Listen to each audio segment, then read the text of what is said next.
Oi, gente. Oi, turma 101, tudo bom com vocês? Aqui é a Rafaela, professora de Geografia.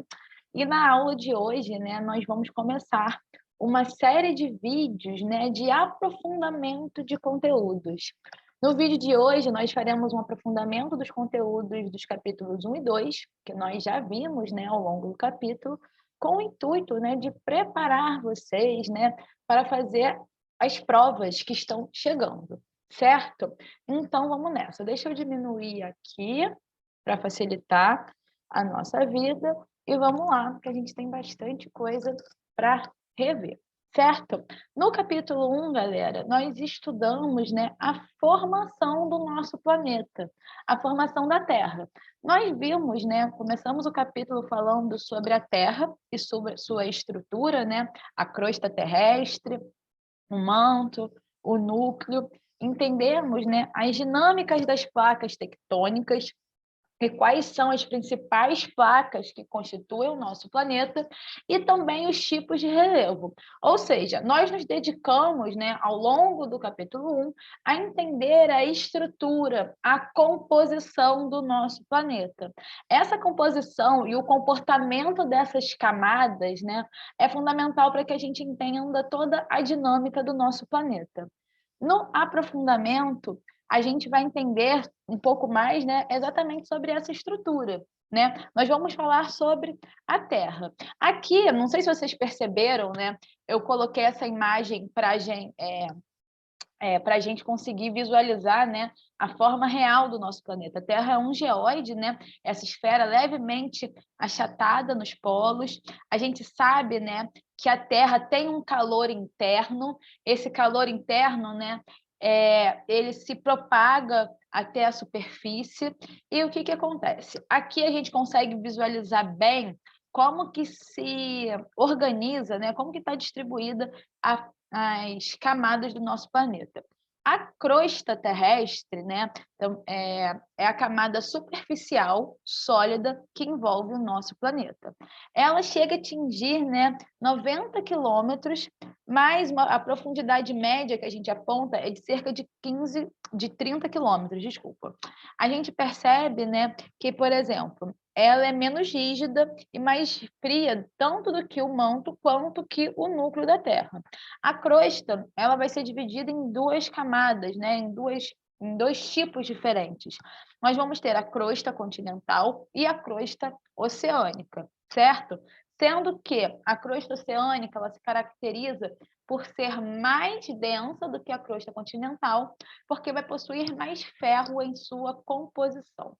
Logo abaixo, né, da crosta terrestre, nós vamos ter o manto. O manto é essa camada viscosa, que está aí nesse laranja mais escuro no nosso desenho, né? Que fica logo abaixo da crosta.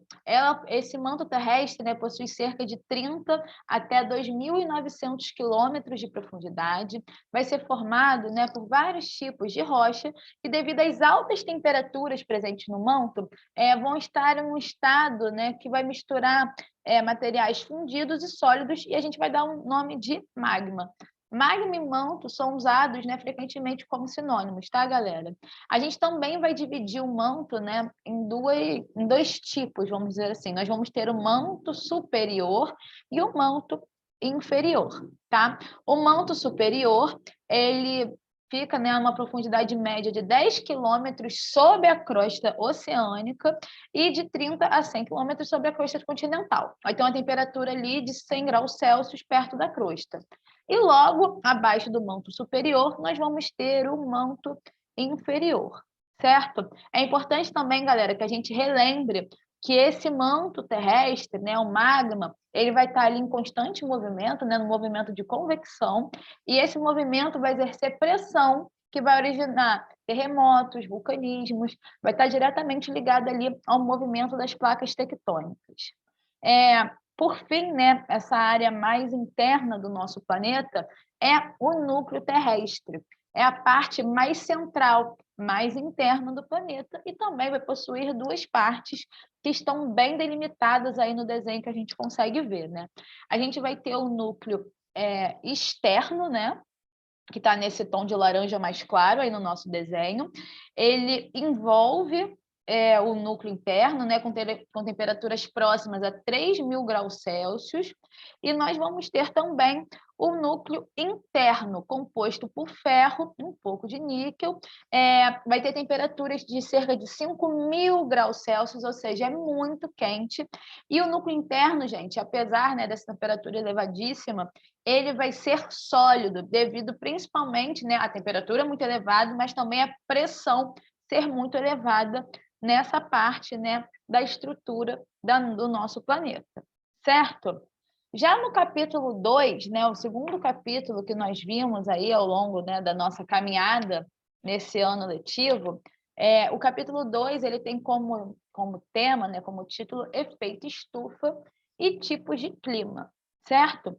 Então, ao longo do capítulo 2, nós começamos, né, falando sobre o efeito estufa, depois fomos, né, para os tipos de clima, onde nós estudamos os diferentes domínios, né? A gente começou pelos domínios tropicais, certo?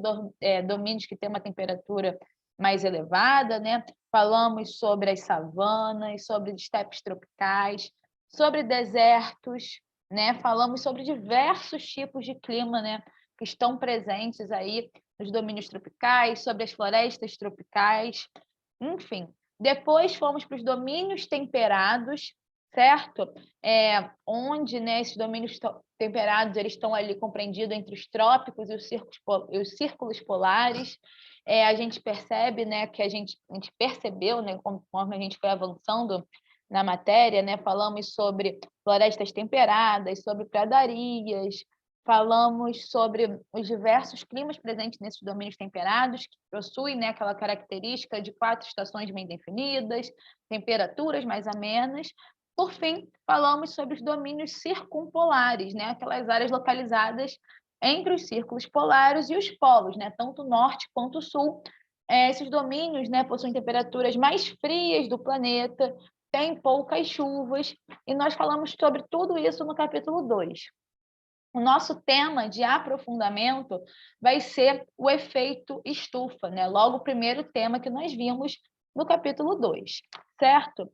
Então, gente, primeira coisa que a gente tem que lembrar que o efeito estufa por si só, ele não é um problema, certo? Ele é a capacidade da Terra de absorver e manter o calor aqui no nosso planeta, certo?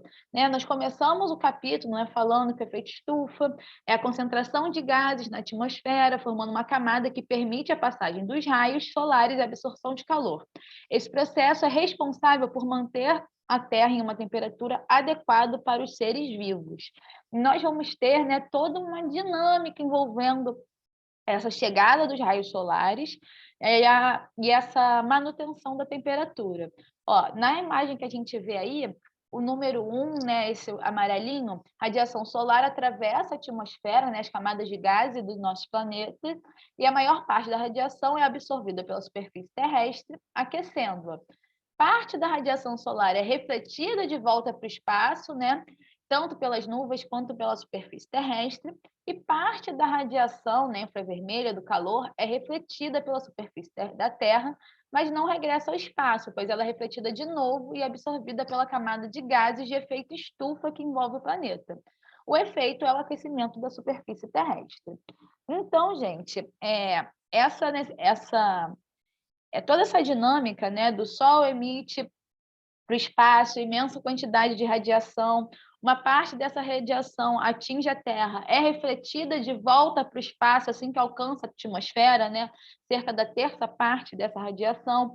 O restante, né, esses 2/3 aproximadamente restantes, penetra na atmosfera e chega à superfície terrestre, que vai manter nessa superfície aquecida.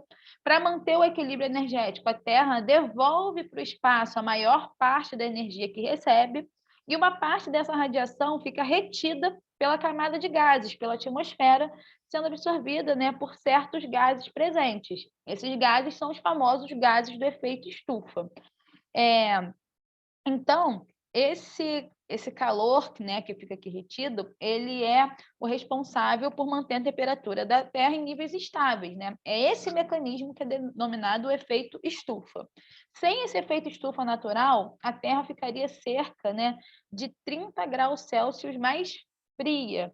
E isso, né, inviabilizaria o desenvolvimento de diversas espécies, né, de diferentes formas de vida, né, tanto de animais quanto de vegetais, e inclusive tornaria, né, aqui o nosso planeta bastante hostil para a espécie humana. Só que o que acontece, gente? A derrubada das árvores, as queimadas, a emissão de gases poluentes desequilibram o efeito estufa, certo? As florestas, por exemplo, elas são os principais reguladores, né, das temperaturas e dos níveis de chuva do planeta. Com a ausência, né, com a retirada dessas florestas, a temperatura aumentaria muito. Esses gases poluentes, como, por exemplo, os emitidos pela queima de combustíveis fósseis, eles retêm calor nas camadas mais baixas da atmosfera, impedindo, né, que haja essa liberação para o espaço. Então, todo esse desequilíbrio da dinâmica, né, traria graves consequências para o equilíbrio dos ecossistemas e também para a sociedade. Esse fenômeno que é conhecido como aquecimento global. O aquecimento global basicamente é quando você tem um desequilíbrio do efeito estufa. A gente vai ter o aumento da temperatura média do planeta, que vem causando, né, como consequência, o derretimento das calotas polares, consequentemente, o aumento do nível do mar, né? Isso coloca em risco ilhas, cidades litorâneas. Além disso, né, ondas de calor, como por exemplo que ocorreu agora no Canadá, né, são um fenômeno climático que, que implica, né, em períodos prolongados de forte calor e umidade, que já são atrelados, né, ao efeito estufa. Tá bom, galera? Deixa eu abrir aqui. A gente fica por aqui, tá bom? Um beijo, se cuidem, até a próxima. Tchau, tchau.